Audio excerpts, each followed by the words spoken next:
பாருங்கள், மணி 7:30 ஆகுது. எல்லோரும் தூக்கத்தை பாருங்கள், எப்படி தூங்கிறதுன்னு பாருங்கள். இன்னும் முழிக்கலை.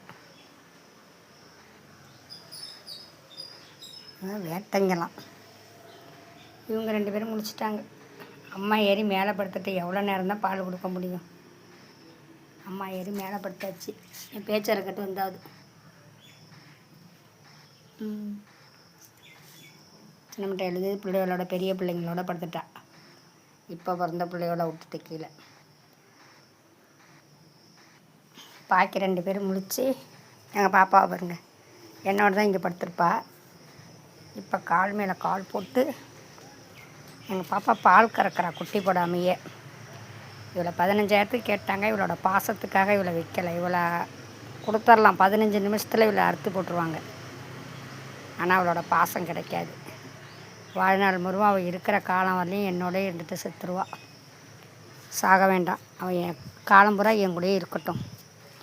நான் முன்ன போகிறேனோ அவன் முன்ன போகிறாலாம் தெரியாது. ஆனால் காசு எனக்கு பெருசாக தெரியல, அவளோட பாசம்தான் எனக்கு பெருசாக தெரியும். வேலைக்கு போகிறப்ப மட்டும் கத்த மாட்டாள். மற்ற நேரமெல்லாம் அம்மா அம்மான்னு அந்தட்ட கூட போயிடக்கூடாது. வேலி தாண்டி ஒரே சவுண்டாக இருக்கும். அம்மா அம்மா அம்மா அம்மான்னு ஒரே தொண்டையை கிழிச்சிக்கிட்டு கிடச்சுவாள். ஆனால் பேக்கை மாட்டிட்டேன்னா கத்த மாட்டாள். பாப்பா பாப்பாம்மா பாப்பாம்மாவுக்கு இன்னும் டீ வைக்கல, டீ வைக்கணும். காலைல டீ குடிச்சிடுவாங்க.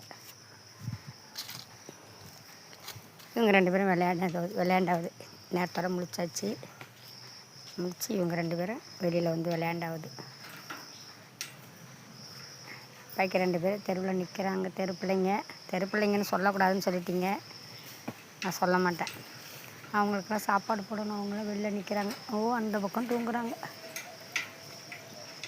வேலைக்கு அந்த பக்கம். இவங்க 2 பேரும் அப்படி விளையாடுறாங்க. அவங்க பாவம், எப்பயுமே அந்த வீட்டில் தான் தூங்குவாங்க. இன்றைக்கி என்னமோ நைட்டு காலைல நைட்டு பாருங்க அங்கே தூங்குறாங்க பாருங்கள். தூள தெரியுதா? அதுவும் தெரியுறாங்க பாருங்கள், ஒரு புள்ளியா அங்கே தூங்குறாங்க. என்னன்னு தெரில. ஓகே கேஸ், வணக்கம்.